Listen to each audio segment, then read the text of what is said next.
Hola a todos, bienvenidos a la tercera parte de Explicando Food by Randomness o Existe la suerte de Nassim Taleb. Las dos primeras partes están ya subidas en el canal, así que si no las habéis visto, recomiendo que obviamente las veáis antes de ver esta tercera parte, que bueno, es un poco más cortita que las otras, así que tendréis que aguantarme un poco menos mi voz. Y bueno, se llama Cera en mis oídos, vivir con randomitis o aleatoritis, como lo queráis decir, ¿no? Y bueno, esta parte empieza con la historia de Ulises, el héroe homérico, el cual tenía fama de utilizar la astucia para derrotar a oponentes más fuertes. En el libro 12 de la Odisea, el héroe se encuentra con las sirenas en una isla no muy alejada de las rocas Caribdis y Escila. Sus cantos, los cantos de las sirenas eran conocidos por encantar a los marineros hasta volverlos locos y provocándoles un deseo de adentrarse en el mar hacia la costa, arrastrándoles por tanta muerte. La belleza de los cantos de las sirenas contrasta con los cuerpos en descomposición de los marineros repartidos por la zona. Ulises, que fue advertido por Circe, eh, piensa que sería buena idea colocar tapones de cera en las orejas de todos los hombres para dejarles sordos y que no escucharan los cantos. Y él mismo se ató al mástil, como vemos aquí. Bueno, los marineros tenían órdenes estrictas de no soltarle y al acercarse a la isla de las sirenas el mar estaba en calma y sobre las aguas llegaba el sonido de una música tan encantadora que Ulises lucha por soltarse, gastando una desproporcionada cantidad de energía para liberarse. Sus hombres le atan con más fuerza hasta que se han alejado de los sonidos envenenados. Y bueno, me parece una buena historia. Y lo que nos quiere decir Taleb con esto es, primero, que es imposible evitar no, sentir cosas, no somos robots, somos no, seres emocionales y necesitamos estas emociones como para pensar y actuar, como vimos en la parte 2. Bueno, lo siguiente es que saber no basta. Aunque entendamos el azar, podemos seguir racionando de forma irracional, igual que aquí Ulises sabía a lo que se enfrentaba, pero igualmente no era capaz de resistirse. Entonces el conocimiento no elimina esos impulsos y bueno, en vez de luchar contra las emociones hay que usar estrategias para minimizar no, el impacto que estas tienen. El siguiente concepto aquí que nos introduce Taleb es el de la regla de Wittgenstein, que seguramente no se pronuncia así, pero que bueno, que dice que salvo que confíes en la fiabilidad de la regla, si utilizas una regla para medir una mesa, es posible que estés utilizando la mesa para medir la regla, ¿no? Hay que saber exactamente la medida de esa regla para luego saber tener confianza en que la medida de la mesa es correcta. Y bueno, con esto vamos al capítulo 12, tics de jugador y palomas en una caja. Aquí empieza Taleb contando una historia personal. Él dice que solía ir al trabajo en taxi cada mañana cuando vivía en Nueva York. Un día, un conductor que no entendía bien las direcciones porque no hablaba ningún tipo de idioma que Taleb entendiese, lo dejó en una calle no, que no era, la calle 52 en vez de la 53 y dio la casualidad de que Taleb ese día tuvo el mejor día de su carrera, ¿no? O sea, ganó mucho dinero y el día siguiente tomó un taxi de nuevo, como siempre, y sin pensarlo pidió que lo dejaran en el mismo sitio del día anterior, ¿no? En la calle 52 en vez de la 53. Incluso se dio cuenta que llevaba la misma corbata, incluso con las manchas de café del día anterior, y vio que de forma inconsciente estaba actuando como si hubiese una conexión entre, ¿no? entre qué calle le deje el taxista y su éxito financiero. Entonces aquí vemos otro ejemplo de cómo él, a pesar de, ¿no? de todo lo que nos explica, también nos dice que muchas veces caemos en, ¿no? en estas trampas sin ni siquiera pensarlo. Aquí lo siguiente de lo que hablaremos será de un experimento llevado a cabo por el psicólogo americano B. F. Skinner, que creó una caja para estudiar el comportamiento de palomas con un sistema que les daba comida al presionar un interruptor. En el 1948 ignoró el interruptor y programó la caja para dar comida aleatoriamente. Y las palomas empezaron a desarrollar comportamientos repetitivos, o sea, rituales, creyendo que estos causaban la aparición de la comida. Cada paloma tenía su propio ritual y lo asociaba, ¿no?, con esa recompensa, aunque no fuera así. Esto demuestra cómo incluso los animales no humanos buscan patrones y relaciones causales donde no las hay. En los humanos este sesgo es aún más fuerte. Vemos relaciones causales entre eventos independientes como lo que hemos visto del taxi. Bueno, y con eso acabamos el capítulo 12 y vamos al 13, que se llama Carneades viene a Roma, sobre la probabilidad y el escepticismo.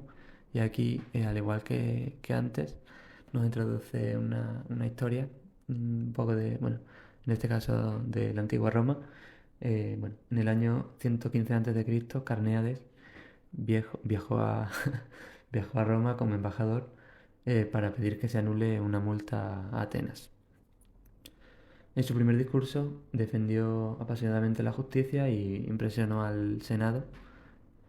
Incluso ese al que le falta una mano, un brazo, le estaba aplaudiendo. Y al día siguiente refutó todo lo dicho. O sea, hizo el punto, o sea, los argumentos exactamente contrarios a los del día anterior. Y igualmente la gente le aplaudió. Entre el público estaba Cato el Viejo, que se indignó ante esto y logró que expulsaran a los embajadores por temor a su influencia. Y bueno, aquí Carneades se consagra como un símbolo del escepticismo. No buscaba decir ninguna verdad, sino solo mostrar que todo se puede debatir, ¿no? O si eres lo suficientemente hábil.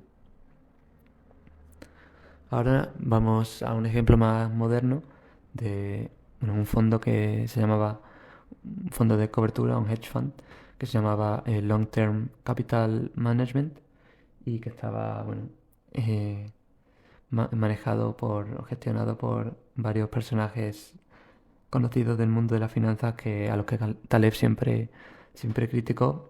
Y vemos aquí la gráfica que ya hemos visto varias veces antes en este libro, la misma forma de, ¿no?, aumento y luego caída descomunal.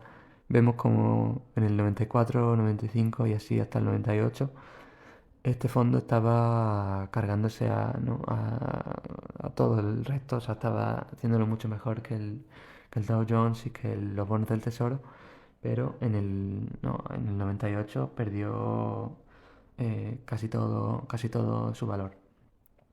Y aquí algunos de los errores que achaca Taleb a este evento, a este fondo, es un exceso de confianza en modelos matemáticos.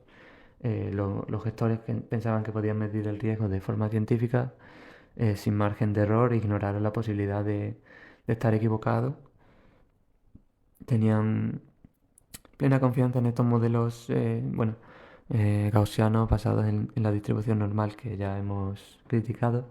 Subestimaron, por lo tanto, los eventos extremos, los cisnes negros, asumieron que ciertos sucesos eran imposibles y acabó ocurriendo, ¿no?, como uno suficiente. También, bueno, hubo una confusión entre la teoría, ¿no?, y la realidad, aplicando esos modelos inspirados en las teorías de Markowitz como si fueran verdades absolutas, sin tener en cuenta que el mundo real no es lo mismo que la práctica. Perdón, que el mundo real no es lo mismo que la teoría. Y bueno, esto era en general varios errores probabilísticos muy graves, una interpretación de la probabilidad tan incorrecta que Tales dice que realmente no tenían ni idea de lo que hablaban. Aquí vemos una frase que me parece importante de señalar, y es que en el pasado nos hemos equivocado y nos hemos reído de instituciones pasadas, por lo tanto ahora mismo deberíamos evitar tratar las actuales como si tuvieran la razón, ¿no? Por ejemplo, en el pasado la gente creía muchísimas cosas que ahora no, nos reímos de ello, pero contamos con que lo que tenemos ahora es la verdad absoluta y seguramente en 300 años nos riamos de muchas cosas de las que ahora tomamos como una verdad. Lo último de este capítulo, si no me equivoco, es bueno, el sesgo de atribución por el que las personas solemos atribuir nuestros buenos resultados a la habilidad y unos malos resultados a la mala suerte. Esto obviamente en los mercados podría ser, si ganas mucho dinero, puedes decir que has sido, no, tienes mucha habilidad para leer el mercado y saber en qué invertir y en qué momento. Pero si pierdes todo el dinero, pues dirás que ha sido mala suerte, no que no tenías la suficiente habilidad. Y así vamos al último capítulo de esta parte, de la última parte, llamado Baco abandona a Antonio. Y aquí, bueno, para mí lo más importante es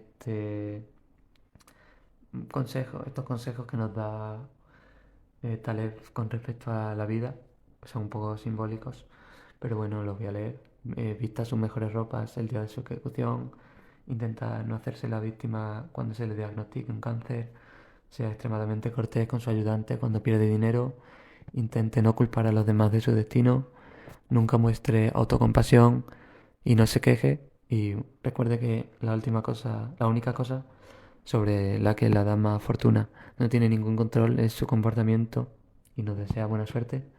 Básicamente una idea un poco, ¿no?, estoica de afrontar los problemas con dignidad, con la cabeza alta, con respeto hacia nosotros mismos y centrarnos en lo que podemos controlar. Y así un poco despide la última parte. Sin embargo, queda todavía, bueno, el epílogo y la postdata, que la voy a no, cubrirla, estas dos partes, de manera rápida. El epílogo se llama Solón te lo dijo. Y básicamente, bueno, un poco una continuación de la historia del principio y de Nero Tulip, que eh, vimos que no estaba ganando mucho dinero y se sentía un poco a veces mal porque los otros compañeros solían ganar más, pero un momento dado vino, ¿no?, un evento, un suceso raro, un cisne negro, y mientras que todos sus compañeros perdieron mucho dinero, él al revés se benefició de este suceso y decidió, bueno, celebrarlo ¿no?, de manera un poco especial. Y es que él estaba un poco cansado del tráfico que había siempre en la ciudad y un día decidió alquilar un helicóptero o comprar un helicóptero para ahorrarse tiempo en el tráfico. Sin embargo, acabó estrellándose con el helicóptero. Y bueno, una historia entretenida, ¿no? Que nos enseña un poco que incluso cuando parece que estás protegido contra los eventos raros en cierto dominio, eh, en otros dominios no lo estás. Y bueno, la postdata son básicamente tres reflexiones en la ducha, así lo llama Taleb a esta parte. Y bueno, la primera es el problema de las capacidades inversas. Y es que Taleb se dio cuenta que cuanto más alto se asciende en la jerarquía corporativa, menos visibles son las habilidades reales, ¿no? El CEO pues toma decisiones sobre y esas decisiones, el impacto que tiene, no son siempre súper visibles, pero en cambio bueno, quizá el conserje, pues sí, o las personas que limpian, se puede ver, ¿no?, directamente el resultado de sus acciones. Porque estos ejecutivos toman pocas decisiones, ¿no?, pero bajo alta incertidumbre, y esto impide juzgar su competencia. Y bueno, critica un poco la idea de que los que están arriba no lo están necesariamente por ser mejores, sino que puede ser por pura suerte.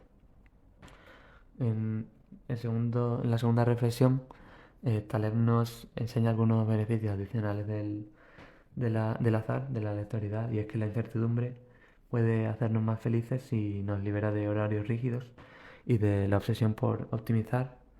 Los que intentan sacar el máximo provecho de todo suelen vivir con mucho estrés. Él cuenta un poco la historia de alguien con el que solía cenar y siempre estaba mirando el reloj para no perder el tren o el metro. Y sin embargo, si esa persona, en vez de saber que el metro pasa a tal hora y tal hora, supiese que pasa cada media hora, pero no exactamente a qué hora, pues se quitaría ese estrés, ¿no? Esa aleatoriedad nos le ayudaría a esa persona, en este caso, a tener menos estrés. Y Taleb defiende un estilo de vida menos programado, incluso a costa de la eficiencia. No estar siempre intentando optimizar cada minuto de nuestro día, sino que, bueno, no tirar el tiempo a la basura, pero no estar todo el día ahí como un robot. Lo último se llama De pie sobre una pierna. Bueno, está inspirado en un amigo suyo al que le pidieron que explicara algo solo no, sobre una pierna, es decir, que tenéis ahí menos balance. Y aquí explica que una ley muy importante, que es que no hagas a los otros lo que no quieras que te hagan a ti. Y él dice que él tardó bastante en entender lo que representa, pero dice que ahora resume su filosofía, ¿no? Dice que favorecemos lo visible, lo personal, lo narrado y despreciamos lo abstracto y todo lo bueno y lo malo, incluido el autoengaño frente al azar, proviene de esta preferencia por lo concreto y lo aparente. Y hasta aquí la tercera y última parte de Fooled by Randomness o Existe la suerte de Nassim Taleb, el primer libro que hemos cubierto aquí en este canal. Obviamente vamos a seguir con toda la serie de insertos. El siguiente será The Black Swan, el cisne negro de Taleb, aunque no sé si será necesariamente en ese orden o si intercalaremos con otros libros de otra temática y de otros autores. Decidme, bueno, qué pensáis o si tenéis alguna sugerencia de libro, aunque yo ya tengo más o menos una idea de lo que viene. Y decirme qué os ha parecido esta primera serie de 3 vídeos. Para la siguiente, pues decirme si os gusta así, eh, si creéis que debería ser más largo o más corto. No os prometo que haga caso, pero bueno, todo feedback, tanto positivo como negativo, se agradece. Y bueno, luego si os ha parecido interesante, pues dejad un like, un comentario, una suscripción o compartirlo con alguien al que le pueda interesar. Y bueno, muchas gracias.